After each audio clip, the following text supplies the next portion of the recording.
Hi, I'm Emmy Burke, and I have a dream. For as long as this nation has been around, and even long before that, there has been discrimination. Whether it was race, religion, sexuality, economical status, gender, or anything beyond that, groups of people have been characterized by a single commonality and oppressed because of it. Many people like to believe that there is no longer discrimination in this country, and while, admittedly, it has changed significantly, it is far from gone. You're likely thinking something along the lines of, okay, but it's not as bad as it was for African Americans or Jews. But I urge you to think, what about the Muslims? What about the millions of people who are fleeing murder and war in their home countries? What about the people who need refuge, who need a home? What about the innocent lives facing death and persecution while being denied access from safe countries like ours? Sounds an awful lot like the Holocaust.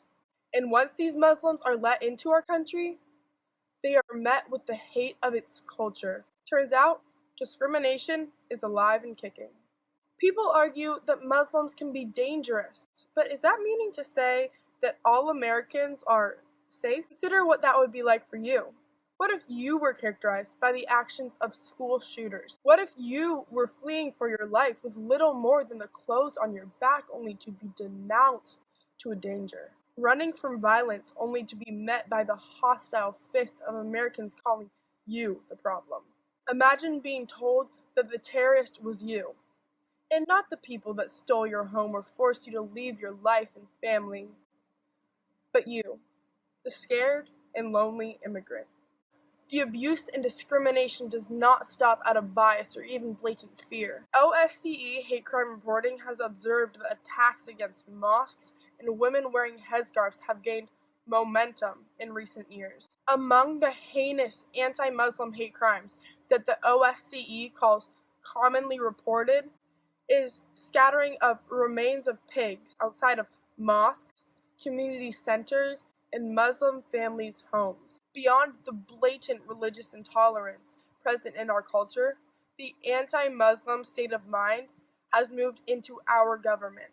Fawaz Magol of The Guardian, in his article, "The Tories Will Not Be Stopped from Within," questions how the culture of anti-Muslim hate has seeped into party members and councillors.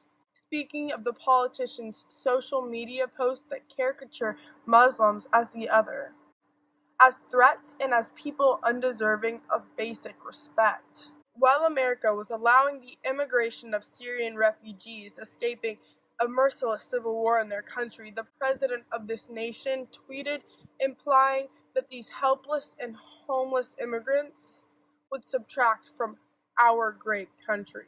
Characterizing all Muslims as one enemy, Donald Trump wrote, "Who knows who they are? Some could be ISIS." How are people supposed to be treated decently in a country where even the lawmakers do not respect, much less support them?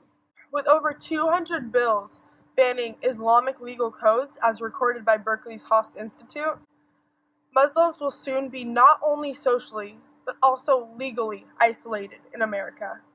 Muslims are people too.